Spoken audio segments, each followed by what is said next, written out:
নমস্কার বন্ধুরা, social Times 23 পর্দায় তোমাদের স্বাগতম। তো বন্ধুরা, আজকে আমরা কথা বলবো ত্রিপুরার মধ্যে যে দুটি বড় রিক্রুটমেন্ট, একটা হলো স্পেশাল এক্সিকিউটিভ আর একটা হলো জেবিটি গ্রুপ ডি। যে জায়গাতে স্পেশাল এক্সিকিউটিভ কিন্তু প্রায় 6,000 প্লাস ভ্যাকেন্সি নিয়ে এসেছিল এবং গ্রুপ ডি 2,500। আর এই দুইটা রিক্রুটমেন্ট যদি কমপ্লিট হয় তাহলে কিন্তু অনেক বেকারত্ব জীবন বেঁচে যাবে। তো আজকে আমরা আলোচনা করব স্পেশাল এক্সিকিউটিভ আর জেবিটির রেজাল্ট, এই দুইটা কি একসাথেই দেবে নাকি। তো ভিডিওটা স্টার্ট করার আগে তোমাদের কাছে একটা ছোট্ট রিকোয়েস্ট, তোমরা অবশ্যই চ্যানেলটাকে সাবস্ক্রাইব করবে, কারণ অনেকে কিন্তু এই চ্যানেলে ভিডিও দেখো কিন্তু সাবস্ক্রাইবটা কম হচ্ছে। তো তোমরা অবশ্যই সাবস্ক্রাইব করবে, তাহলে আমরাও একটা মোটিভেট হব। ঠিক আছে, তো এখনই সাবস্ক্রাইব করে নাও। তো বন্ধুরা, তোমরা কিন্তু একটা জিনিস লক্ষ্য করেছো যে দুটোটা রিক্রুটমেন্ট কিন্তু আমাদের লোকসভার আগে কিন্তু যে মৌখিক ইন্টারভিউগুলি কিন্তু কমপ্লিট করে নেওয়া হয়েছে।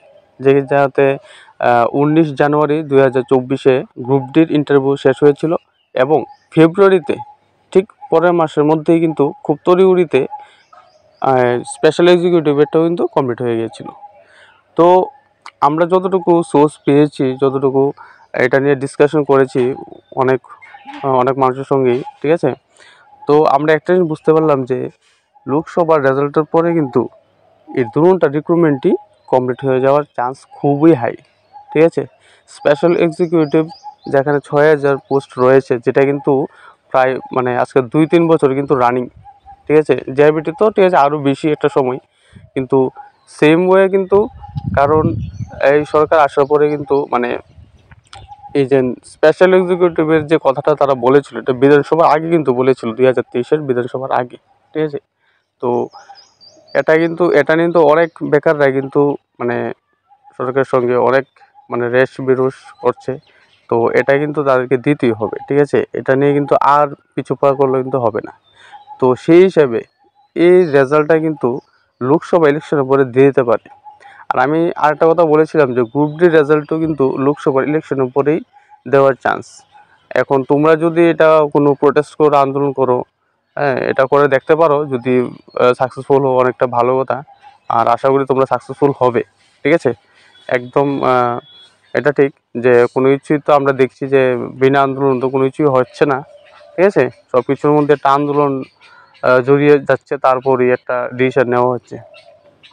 তো গ্রুপ ডি আর স্পেশাল এক্সিকিউটিভ, এই দুটার রেজাল্ট আমি যতটুকু ইনফরমেশন পেয়েছি, এই দুটার রেজাল্ট কিন্তু লোকসভার পরে লোকসভার রেজাল্টের পরে দিতে পারে।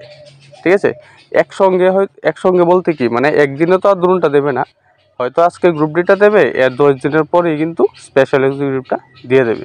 ঠিক আছে, কিন্তু দুটার মধ্যে বেশি একটা গ্যাপ থাকবে না, যতটুকু আমরা ইনফরমেশন পেয়েছি। ঠিক আছে, সরকার কিন্তু প্রতিশ্রুতি দিয়েছিল যে অনেক বেকার সংখ্যা কিন্তু কমানো হবে, অনেক রিক্রুটমেন্ট কমপ্লিট হবে। এখন কথা হলো স্পেশাল এক্সিকিউটিভ কি সরকারের দলীয় কর্মীরা পাবে নাকি পাবে না, এটা কিন্তু সময়ের অপেক্ষা। কারণ যে জায়গাতে এটার মধ্যে কিন্তু কোনো ইন্টারভিউ রিটেন টেস্ট কিন্তু হয়নি। ঠিক আছে, তড়িঘড়িতে কিন্তু এটা ভাইভা টেস্ট হয়েছে, তাও খুব অল্প সময়ের মধ্যে কিন্তু প্রায় অনেক হাজার হাজার ক্যান্ডিডেট কিন্তু ফর্ম ফিল আপ করেছিল। তো সবগুলারই কিন্তু খুব তড়িঘড়িতে ভাইভা টেস্টটা হয়ে গিয়েছিল। তো এটা ঠিক যে লোকসভার পরে এই স্পেশাল এক্সিকিউটিভ নিয়ে কিন্তু খুব ভালো একটা সুখবর আসতে চলেছে। ঠিক আছে, আর সাথে জেবিটি গ্রুপ ডির রেজাল্টও কিন্তু পাবলিশ হওয়ার চান্স একদম 100% তোমরা বলতে পারো। সরকার কিন্তু অনেকবারই দায়বদ্ধভাবে কিন্তু বিভিন্ন সোশ্যাল মিডিয়ার মাধ্যমে কিন্তু বলেছে যে স্পেশাল এক্সিকিউটিভ কিন্তু শীঘ্রই নেওয়া হবে, এটার প্রসেসিং চলছে। তোমরা লোকসভার আগেও হয়তো দেখেছো অনেক খবরে টবরে।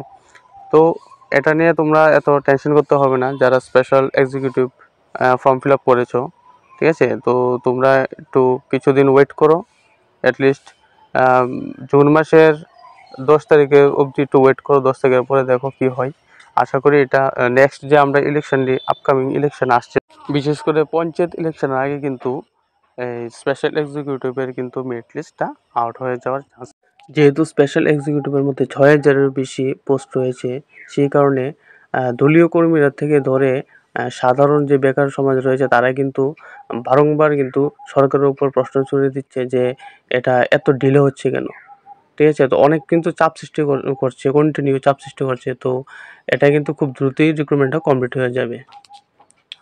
তো বন্ধুরা দেখো, আমরা কিন্তু চাই ত্রিপুরার প্রত্যেকটা রিক্রুটমেন্ট প্রসেস কিন্তু খুব দ্রুত কমপ্লিট হোক এবং সবাই এই চাকরিগুলি পাক। যারা অ্যাপ্লাই করেছো তারা অবশ্যই চাকরিগুলি পাক, তাহলে অনেক বেকারত্ব জীবন কিন্তু বেঁচে যাবে। ঠিক আছে? কিন্তু কথা হলো এগুলি একটু স্লো হয়ে যায়। আমরা বিগত দিনেও দেখেছি টেট থেকে ধরে মানে যত রকম রিক্রুটমেন্ট হচ্ছে সবগুলি কিন্তু অনেকটা স্লো, মানে অনেক স্লো এটা। তো যাক, ফাইনালি যদি এগুলি যদি কমপ্লিট হয়ে যায় তাহলে কিন্তু একটা স্বস্তি। ঠিক আছে? দের আয়ে দূরস্থায়ী। যদি এগুলি রিক্রুটমেন্ট যদি আরও 1 বছর 2 বছর লাগিয়ে দেয় তাহলে কিন্তু বেকারত্ব জীবনের জন্য কিন্তু অনেক প্রবলেম হয়ে যায়। তো ঠিক আছে, এই 2টা রিক্রুটমেন্ট তোমরা আশা করতে পারো যে সামনের মাসে, আজকে তো মে মাসের তো শুরু হয়ে গেছে, তো সামনের মাসে মাসটা ঢুকলে তোমরা কিন্তু মানে দেখবে, ওয়েবসাইটগুলি ফলো করবে। আশা করি 2টা রেজাল্টই দিয়ে দিতে পারে। তো তোমাদের সবাইকে অল দ্য বেস্ট এবং সম্পূর্ণ ভিডিওটি দেখার জন্য অসংখ্য ধন্যবাদ। আমাদের চ্যানেলকে সাবস্ক্রাইব করে পাশে থাকবে নিত্য নতুন আপডেট পাওয়ার জন্য। Thank you.